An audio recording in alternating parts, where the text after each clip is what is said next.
Bien, estamos de vuelta. Gracias por mantenerse con nosotros en este día lunes 21 del mes de abril, año 2025. La prensa de ayer y la prensa de hoy hace referencia a una disposición del Ministerio Público que habría dispuesto la congelación de los bienes del empresario Antonio Espaillat, que es el propietario de la discoteca Jet Set. Y bueno, ayer mismo hubo una respuesta de parte de su equipo de abogados encabezado por Jorge Luis Polanco, dando cuentas, negando de que no es cierto que Antonio Espaillat ha intentado hacer ningún movimiento de sus propiedades. Esto ante las demandas que pueden venir, que ya han comenzado en responsabilidad patrimonial de Antonio Espaillat. Sus abogados han dicho que en ningún momento se ha hecho intento de movilizar bienes o acciones de los bienes, y la explicación que se ha dado de fuente del Ministerio Público es de que el Ministerio Público tenía la información de que eso se estaba produciendo. Bueno, hoy veremos qué pasa a principio de la semana. Hay una investigación abierta anunciada por la Procuraduría General de la República. Rosalba Ramos, que es la titular de la Fiscalía del Distrito, y el director de persecución de la Procuraduría son los que encabezan la investigación. Antonio Espaillat la semana pasada decía que estaba en disposición, que estaba presto para responder cualquier tipo de pregunta o los requerimientos del Ministerio Público. Ha constituido abogado ya. Y los abogados dicen, y el propio Antonio Espaillat, según he sabido, que hasta el momento no han requerido de nada. Eso me imagino que estará haciendo la parte que le corresponde al Ministerio Público, y que a partir de esta semana pudieran producirse interrogatorios o algún tipo de requerimiento por parte de los miembros del Ministerio Público que están encargados de la investigación. Bueno, esta situación para mí, más allá de los trámites judiciales que son normales, ¿verdad? Yo corregí aquí, incluso el martes pasado, se lo decía a Dani, que le daba la razón a ustedes cuando planteaban que el involucramiento del Ministerio Público en este momento, en este punto procesal, era importante, porque una serie de diligencias había que hacerlas, diligencias procesales naturales como forma de previsión. Una de ellas, perfectamente bien, es una oposición a la movilización de activos. Eso es algo natural, porque eventualmente aquí habrá que sentarse o judicialmente o en mesa de negociación a establecer indemnizaciones, porque alguien tiene que responder por esas muertes. Y no solamente el sector privado, yo creo que también el Estado, por un tema de omisión en su función, tendrá también necesariamente que responder por lo que pasó allí. Pero también los dueños y administradores de eso tienen que responder. Entonces, esa es una diligencia procesal natural. Ahora bien, ¿cuál era mi observación la pasada semana, mi crítica la pasada semana cuando se anunció que el Ministerio Público iniciaba o tomaba el caso con investigación?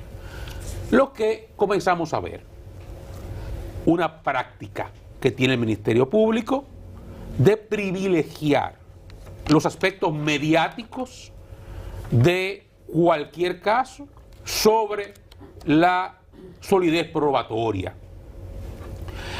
¿Cómo se entera el país de esas supuestas diligencias procesales que buscan inmovilizar activos de Antonio Espaillat o de sus empresas?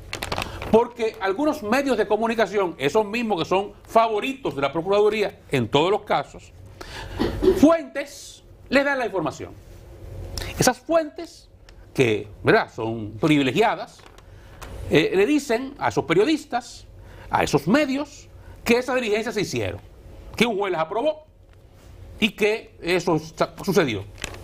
Pero anoche los abogados de la parte afectada dijeron: no sabemos nada, nos estamos enterando por los medios de comunicación. ¿Qué es lo lógico? Que ese tipo de información o no se maneje, ¿verdad?, porque está en una fase secreta, por decir de alguna forma, pero no tiene que hacer eso público, usted lo puede dejar así, o que se le notifiquen a las partes primero que a la prensa que tú privilegias. Entonces, ya lo que usted nota, y yo no digo con esto que no haya eventualmente una fortaleza probatoria en un posible expediente. Digo, el patrón que comienzo a ver es el mismo que termina con pruebas débiles, pero mucho ruido mediático. Entonces ahorita van a buscar a Antonio Espaillat sin ninguna necesidad, preso en un allanamiento, y a llevárselo amarrado con un casco y chaleco antibala, sin ninguna necesidad, porque no va para ningún lado. Entonces, pero hay que llenar las páginas de los medios, hay que llenar la sed de las redes sociales, y entonces se crea un caso mediático que eventualmente, porque eventualmente pare nada o pare algo muy pequeño para las expectativas que se crean. Porque he dicho, yo no sé eventualmente qué habrá, porque no soy abogado ni pretendo serlo, pero por lo que he leído, por lo que he visto de gente que no está hablando disparates, sino profesionales serios, lo más gravoso que aquí aparenta aparecer como responsabilidad penal sería homicidio involuntario, que tiene un máximo de 2 años de prisión correccional en un sistema penal en el que no existe el cúmulo de penas. No son 2 años o 6 meses por 232, sino 2 años máximo por los 232. Entonces, el camino penal aquí debe ser un mecanismo de presión para que una solución civil sea medianamente compensatoria. Porque eso es al final lo único que le va a quedar a las víctimas. Sí.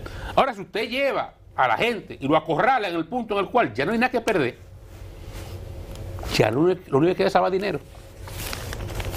Si usted tiene todavía cosas que salvar, posibilidades de vivir, ¿verdad?, en el país, usted trata de negociar. Pero si ya yo lo coloco en una situación en la cual se perdió todo, entonces ya es más difícil. Ahí entonces peleo todo. Y en vez de sentarse a hablar, ve que peleo todo. Y pelea todo. Y se complica la jugada. Por eso, la pasada semana expresaba mi preocupación, porque este proceder es histórico. Ciertamente, es verdad, yo después dije el otro día, mira, vamos a dar chance, a ver qué hacen, están lo correcto.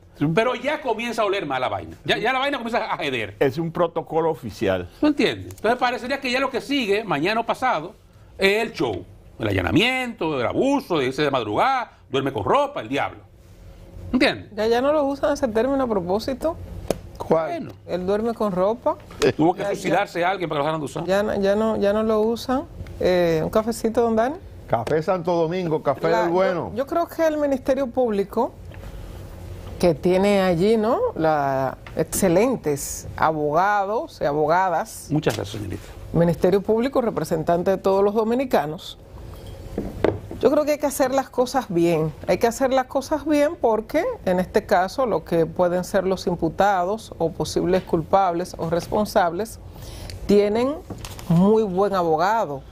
Tan buen abogado que estuvo así de ser Procurador General de la República, el señor Jorge Luis Polanco. Dentro de los que se mencionaban, si se mencionaban 3 personas para ser procurador, a propósito de la salida de doña Miriam, se mencionaba a Jenny Berenice Reynoso, ¿verdad?, de hecho, y al señor Jorge Luis Polanco, que estaba en la Comisión de Recuperación de Bienes del Estado, designado por decreto por el presidente Luis Abinader. Entonces, Jorge Luis Polanco es un excelente abogado, de los mejores que tiene el país, porque para estar en la lista de posibles procuradores, lo primero que usted debe ser es un buen abogado. Eso es lo primero que debe ser. Entonces, al Ministerio Público, que observe bien, más que el tema de la profundidad de las leyes y los procedimientos, las formas, que también son importantes, y los abogados que defienden a sus clientes están para esos fallos que pueden darse o errores procesales para utilizarlo en favor de sus clientes. El pueblo dominicano está observando, está tranquilo, está en su duelo, está en la tragedia, apoyando. Creo que, dada la magnitud del propio hecho, posiblemente como nunca habíamos visto al pueblo, que es un ser humano solidario, pero esta situación nos tiene a todo. ¿Perdió usted directamente o no a alguien? Nos ha impactado a todos los dominicanos. Entonces, observe bien el procedimiento, lleven todo por la regla, por la línea, para que los abogados de la defensa de los posibles imputados no lo utilicen a su favor. El Ministerio Público nos acostumbró desde Jean Alain que si a usted no lo iban a buscar a su casa a las 12 de la noche, a las 2 de la madrugada, y lo sacaban algunos hasta en pijama, pues no se estaba llevando a cabo el debido proceso. Entonces, no sé si el pueblo se acostumbró a eso, a esa película o a esa serie de Netflix, de cómo buscaban a las personas. Recuerdan a todos los imputados del Partido de la Liberación Dominicana, cómo los sacaban de su casa y grabados en cámara de videos que vimos todos posteriormente. Y amanecimos con la portada de los diarios o con los videos en todas las redes. Dicen algunos que si fuera una discoteca de la Venezuela, de esa de allá de la Venezuela, posiblemente los posibles imputados ya hace rato que estuvieran apresados. Porque nos acostumbraron a eso, de que si a usted no iban a buscarlo apresado de una vez, no se estaba haciendo absolutamente nada. No, pero se supone hay que hacer una investigación con rigor, con profundidad, para determinar. O sea, el primer procedimiento se supone que no es ir y apresar a la persona. Se supone que ese no es la primera acción del Ministerio Público. Pero en otros casos, eso es lo primero que hace la autoridad, ir y llevarse a la persona. En lo que vamos investigando y se va resolviendo el caso, lo primero es a usted apresarlo con prisión preventiva, que es lo más famoso, aunque no es la única medida de coerción. De hecho, es la más, es la mayor. Hay otras 8 medidas, establece el código, o 9, para los posibles imputados. Pero es a lo que nos acostumbró el Ministerio Público. Entonces, por eso yo creo que el pueblo está tranquilo, el pueblo está esperando una recomendación para las instituciones que trabajan con tema de pensiones, de seguro, al IDOPRIL, a la DIDA, al SENASA, a todas las instituciones que tienen que ver con esto. Orienten a las personas, a los familiares de los fallecidos, de qué corresponde en cada caso, porque todos los casos no son iguales, pero orienten a la población, a los sobrevivientes de esas víctimas, para que sepan qué hacer, cuál es el procedimiento a seguir en dado caso. O sea, la pensión que le corresponde al sobreviviente, al trabajador de la discoteca, del centro. Orienten a la población sobre qué deben hacer. He visto al defensor del pueblo llevar cierta orientación respecto a los derechos, pero creo que esas instituciones también deben orientar a los sobrevivientes de esas víctimas. También hay abogados que están utilizando las redes para orientar a los familiares de los muertos, diciéndole lo que le corresponde de la prestación, lo que le responde del seguro, lo que corresponde de tal cosa, porque realmente el Ministerio Público no va a orientar a nadie.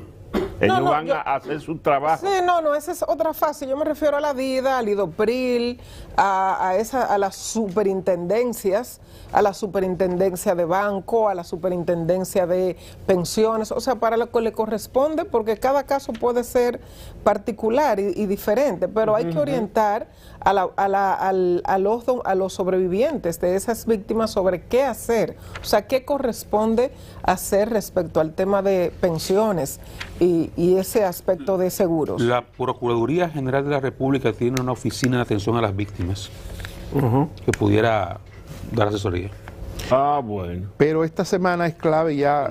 Hay abogados aprovechándose también, no solamente de las redes, dando información, los abogados poniéndola. Exacto. Entonces, cuando usted, las víctimas tienen que saber que cuando usted le firma un abogado una representación a base de cuota litis, ya, ese caso no es suyo, ese caso del abogado. Eso es del abogado. 30%. Pero bueno, esta semana es clave para una cantidad de gente, familias, que esperaban el novenario de sus parientes para entablar demanda civil. Eso lo veremos a partir de esta semana. Y la tarea del Ministerio Público se va a ver a partir de esta semana. Ellos van a hacer citaciones ya, tengo información de eso. Y veremos el curso que esto toma. Es evidente que es un caso muy complicado, sumamente complicado, pero es recomendable que el Ministerio Público trate esto con la mayor transparencia posible. Es el caso más grande. Es una tragedia como esta, no la recuerda el país, y ha logrado, como decía al principio, lastimar a todo el país. La Semana Santa fue distinta a partir de ese acontecimiento que ocurrió en la madrugada del 8 de abril. Esta semana es fundamental para lo que va a ocurrir, que lo que va a ocurrir no va a ser tan rápido, esto se va a tomar un tiempo. Y controvertir las pericias, los informes que son más de uno, que se van a establecer a partir del desplome del techo para buscar la causa del desplome, para establecer si hubo negligencia o si no la hubo. O sea, todo ese tipo de cosas lo veremos en el desarrollo de la investigación.